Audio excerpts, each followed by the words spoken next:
So making architecture spontaneous and music physical is something that's important to him. Welcome, Chris.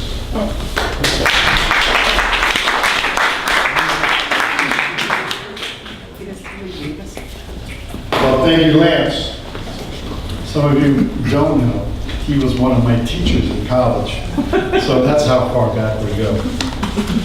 Tonight, I asked these esteemed musicians to join me to talk about the concert and some of the ideas behind the concert that we're going to give tomorrow night, exploring the hidden music. When I'm thinking about how to talk about music, I'm always reminded of this quote. Talking about music is like dancing about architecture. Our friend Frank Zappa, who would know.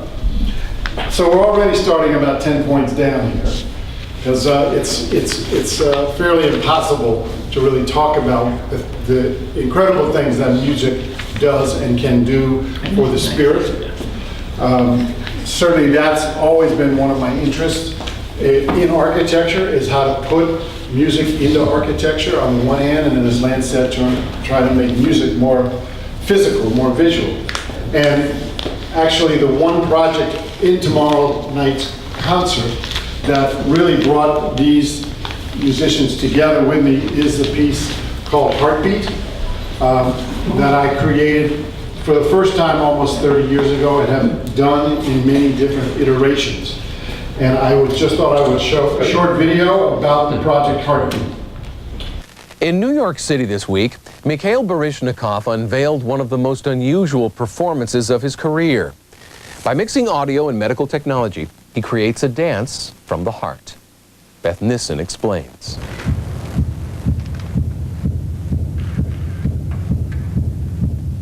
Mikhail Baryshnikov, about to dance to an organ accompaniment, the accompaniment of his own heart. The small transmitter he is wearing is the idea of Christopher Janney, who calls himself a sound artist. Well, this is actually a device that was developed for biomedical purposes for post-operative heart patients to be able to get up out of bed and walk down the hall or do various kinds of exercises and not be connected via wires to a normal EKG machine. Janney first put the transmitter on dancer and choreographer Sarah Rudner. She improvised movements to the audible beat created by her heart, transmitted to antennas and amplified through speakers. Their dance invention is now being performed as a solo work by Baryshnikov. You've always danced with your heart. Have you ever danced this literally? Not quite like that. Not quite like that. You have to actually use your heartbeat as an instrument, your body as an instrument. The instrument that is his heart plays more quickly as he moves, raising his heart rate, which sets an even faster pace for his dancing, which raises his heart rate even more. Well, it goes up to probably 160, 180. Every day your heartbeat is slightly different. It's a lot of surprises. How much it changes your heartbeat according to your moods. It's very much interconnected to your brain. Baryshnikov will turn 50 next week. He is still superbly conditioned. Yet while he never seems to miss a step, his heart will miss a beat. Much of what inventor Chris Janney calls our inner noise is irregular, arrhythmic, and there is a lot of inner noise.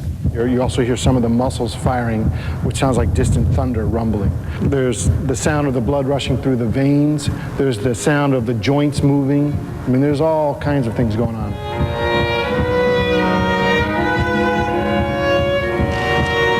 But we rarely hear these sounds, or at least rarely listen to them consciously. Halfway through the dance piece, music begins, muting the drum of the heart. Still, it beats on, unnoticed but vital.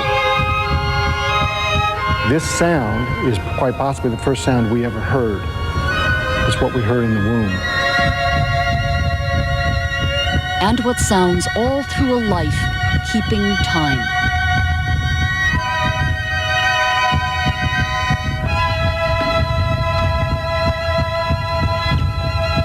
Madison, ABC News, New York.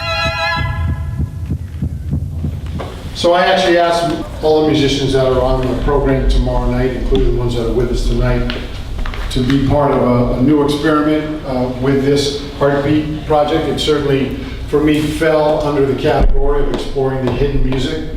But there are a number of other definitions of what hidden music might be, and hopefully we'll hear other of the members in the group here, what their ideas of hidden music might be. Certainly one was the idea that started with Pythagoras in the 4th century BC. He was walking by a blacksmith shop and he heard a blacksmith pounding on steel in different lengths, were making different pitches. And he started to investigate the relationship between form and sound. And from there, that whole idea was developed even to the notion of what's called now the music of the spheres, where in fact the idea was that the planets are moving in certain harmonic patterns, but also generate harmonic music. Not necessarily.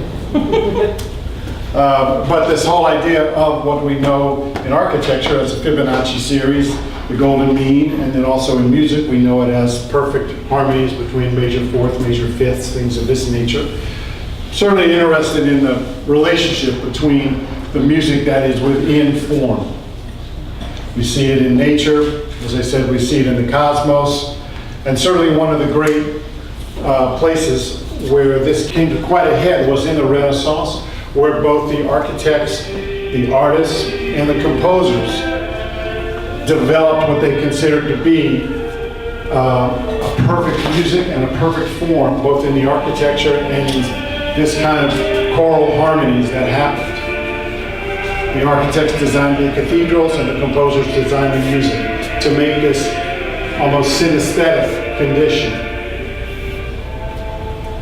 So that's one idea about hidden music.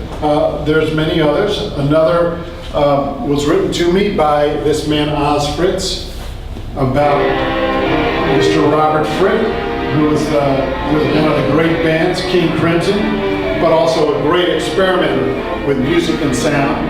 And Oz Fritz is actually the chief sound engineer on the concert tomorrow night. So he brings a certain personal interest and a certain personal perspective on how that might be. So let me now invite the panelists who are with us to please come and sit. And I will introduce, we have Lynn Mabry, Lynn's musical pedigree, as you may know. Reads like a blueprint of American popular and dance music, from Bette Midler to David Byrne to Sly Stone. Tree Like Gertrude, the world's foremost Indian fusion musician, a tireless innovator of soulful sound. He's played with practically everyone from John McLaughlin to the traditional musicians in Mali, West Africa. Dave Revels. Dave and I have known each other for quite a while.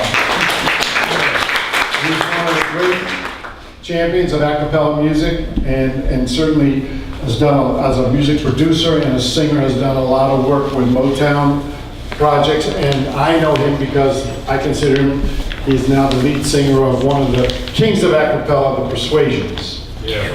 Now, last but not least, my friend Lance Brown will return when he has his questions in hand. Here we go.